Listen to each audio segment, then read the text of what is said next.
deputado federal Tião Medeiros, do PP do Paraná, apresentou em setembro do ano passado um projeto de lei que proíbe no país a pesquisa privada, a produção e reprodução e o comércio de carne bovina, suína, de aves, carne cultivada em laboratório. A medida prevê sanções e multas que vão do cancelamento de registros a apreensões e multas.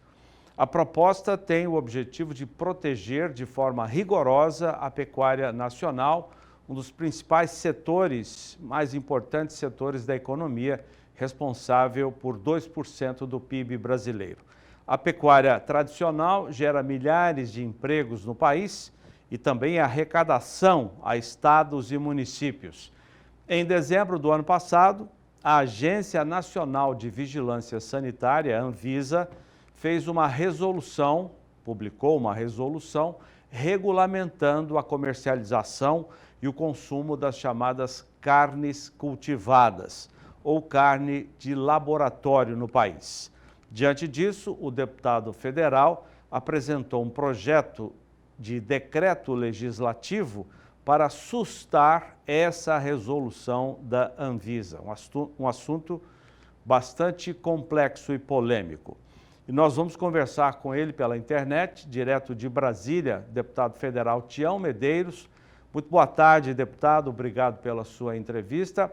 Essa resolução da Anvisa veio depois do seu projeto de lei, que foi apresentado pelo senhor no ano passado, em setembro. Muito boa tarde.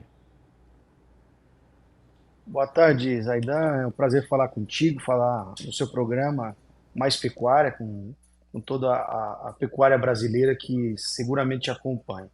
E, de fato, eu apresentei no final do ano passado um projeto de lei que visava proibir a pesquisa privada, mas mantendo, claro, a possibilidade da Embrapa, das universidades, a pesquisa pública com interesse público, né, que pudesse continuar. E, claro, também proibindo a comercialização desse produto que não é carne, é o que é chamado de carne de laboratório, que é um produto, é um tecido e uma proteína sintética desenvolvida hormonalmente, artificialmente, que vai na contramão de toda a alimentação saudável, sustentável que o mundo busca, né, e que está se aproveitando, se utilizando do nome de carne. Então a ideia é colocar os pingos nos is, né, definir cada coisa no seu lugar. Então foi apresentado um projeto de lei, mas para nossa surpresa, no apagar das luzes, bem no finalzinho de 23, a Anvisa editou então uma resolução autorizando as empresas a produzirem e comercializarem essa proteína que eles chamam de cultivada, que é esse nome bonito que é dado a esse produto, né? E a gente, claro, quer agora sustar os efeitos dessa portaria, ou melhor, dessa resolução da Anvisa, por algumas razões, e eu queria destacá-las. Primeiro porque não se sabe impactos ainda para a saúde humana, para a alimentação humana, dessa proteína produzida em laboratório, né, e que eles tentam chamar de carne, né? Isso é a primeira consideração. O consumidor precisa estar seguro daquilo que ele vai pôr na sua mesa. Eu me lembro eu trago um exemplo que ilustra muito bem isso, quando em meados dos anos 60 e 70 tentavam embutir na sociedade o conceito de que o cigarro, por exemplo, era algo muito bom, né? O cigarro era moderno, era charmoso, e depois, com o passar dos anos, foi se descobrindo os malefícios e os problemas que ele causava à saúde. Ainda assim, você pode comprar, adquirir, mas claro, com todo o conhecimento, com toda a pesquisa e o estudo, deixando claro que você tem a opção de saber o que é que você está levando. Aqui é muito parecido com isso. Hoje não se tem conhecimento, estudo, pesquisa suficiente para assegurar que essa proteína desenvolvida em laboratório artificialmente vai produzir algum malefício, algum dano à saúde. Então o que a Anvisa faz é dar um tiro no escuro, é jogar o consumidor num mar de incertezas. E o que a gente busca é ter cautela, suspender isso, né, para que o consumidor saia seguro dessa operação e, claro, proteger a pecuária brasileira, que é, mais uma vez, alvo, né, de uma série de pressões internacionais, como se fosse a vilã, né, dos efeitos estufa, da emissão de poluentes, em razão da fermentação interna, que a gente sabe que é uma grande bobagem, né? Daquilo que o mundo emite, o Brasil corresponde a 2,5%, ou seja, quase nada, e a pecuária tem uma participação pífia, mínima nisso, né? E a gente já tem maneiras de mitigar isso, né? Com alimentação e aditivos na alimentação, com animais precoces que ficam menos tempo no pasto, portanto, são abatidos com um prazo muito menor do que eram no passado, então emite muito menos metano na sua ruminação, né? Enfim, então tem uma série de razões que a gente consegue justificar essa perseguição da pecuária brasileira e como protegê-la, portanto, a partir dessa medida que é sustar os efeitos dessa resolução da Anvisa. E na prática já está, não vale mais essa resolução da Anvisa, deputado? Ainda não, Zaidan. Eu apresentei agora, nós teremos que levar à votação esse projeto de decreto legislativo que vai sustar os efeitos dessa autorização da Anvisa. Aí, após a votação, sim, fica suspenso e interrompe toda essa autorização, todo esse trabalho que já começou silenciosamente e sorrateiramente.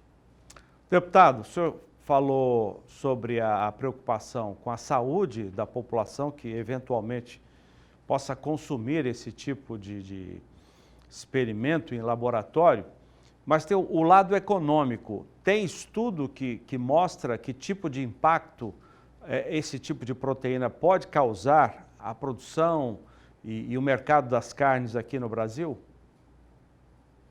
Não existe nenhum estudo, Zaidan, que aponte o tamanho do impacto, mas não é difícil perceber.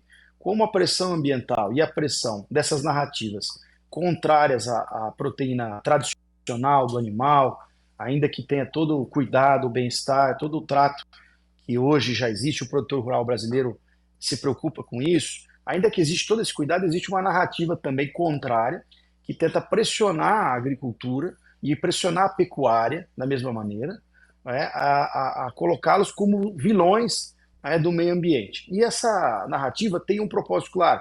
Eles criam uma problemática e agora vendem e trazem uma solução que é a proteína cultivada. Então existe um interesse econômico aí e que vai colocar em xeque a produção da pecuária de milhões de produtores rurais brasileiros, de pecuaristas brasileiros. São milhões de produtores. Então a gente precisa preservar e ter cautela. Não existe estudo algum, não existe preparação alguma, é tudo isso muito novo e por isso a preocupação que a gente tem que a pecuária brasileira não seja atropelada por mais um interesse econômico dos grandes conglomerados. Deputado, queremos agradecer a sua participação aqui conosco e com relação aos trâmites a partir de agora, quais são os próximos passos desse pedido do senhor para cassar, vamos dizer assim, suspender essa resolução da Anvisa? Perfeitamente. Isso aí agora é trabalhar junto com a FPA, com a Frente Parlamentar da Agropecuária, e com o presidente da casa, Arthur Lira, para que ele paute em regime de urgência essa suspensão dessa portaria da Anvisa e a gente tenha sucesso no plenário com a votação, com a reunião dos parlamentares em número de votos suficientes para poder aprovar essa suspensão. É claro que isso depende de todo um trabalho político, um convencimento, mas o presidente da nossa casa também é um pecuarista, entende as dores e os desafios da pecuária brasileira, sabe que nós passamos por um momento difícil agora de queda de preços, enfim, então eu acredito que o ambiente político é favorável ao produtor rural, que precisa ser protegido, cuidado, sob pena de ter aí mais uma surpresa inesperada, que é essa proteína que eles tentam embutir, chamar de carne, que nós sabemos que pode ser qualquer coisa menos carne.